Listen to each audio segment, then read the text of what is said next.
Morning. I've been thinking about which perspective to do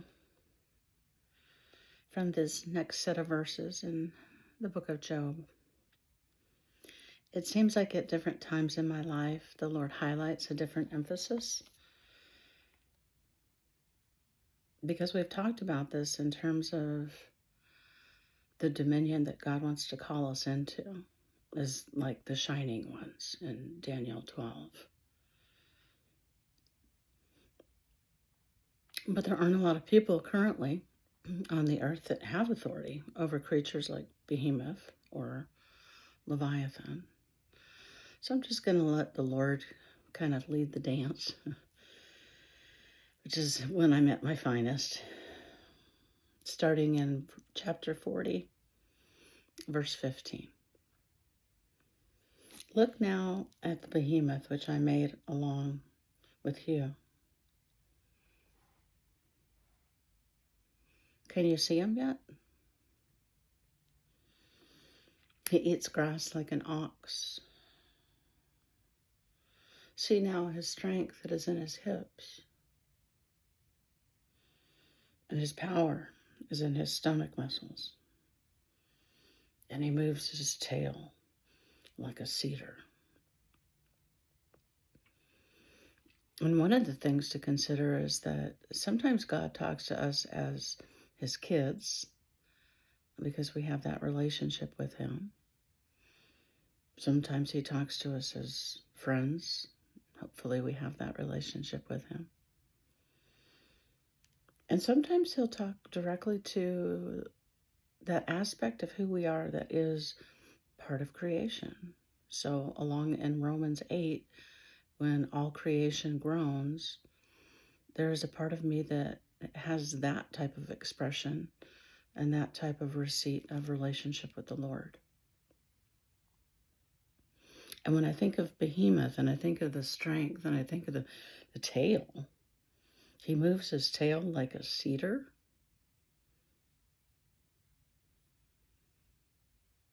I get moved to awe because God, who is above all, created this being, the same God that created me.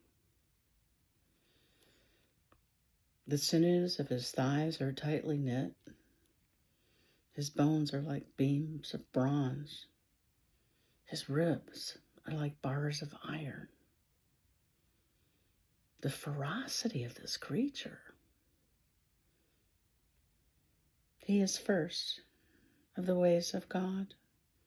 Only he who made him can bring him near his sword.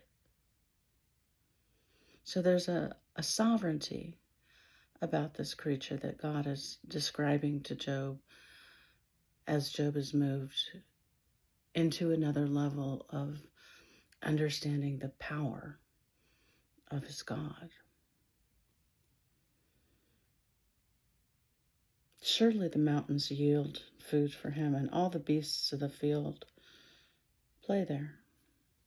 He lies under the lotus trees in a covert of reeds and marsh. The lotus trees cover him with their shade. The willow by the brook surround him.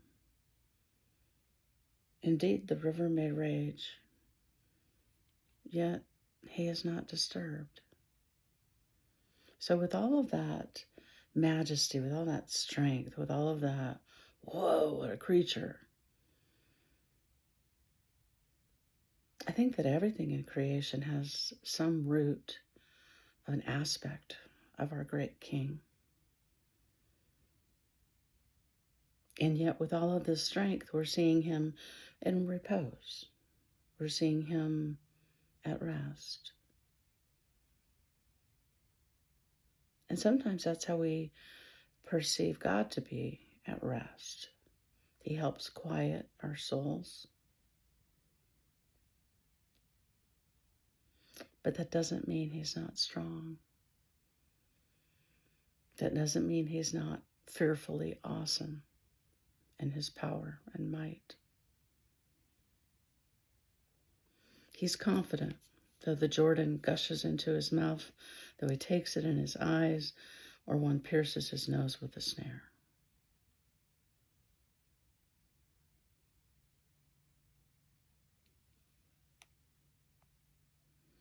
I would just challenge you today to consider what aspect of the nature of the Lord is he revealing to you in your circumstances?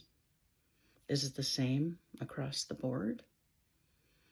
Is there one area where you need to know more about his power? Is there another area where you would benefit from being in repose with him?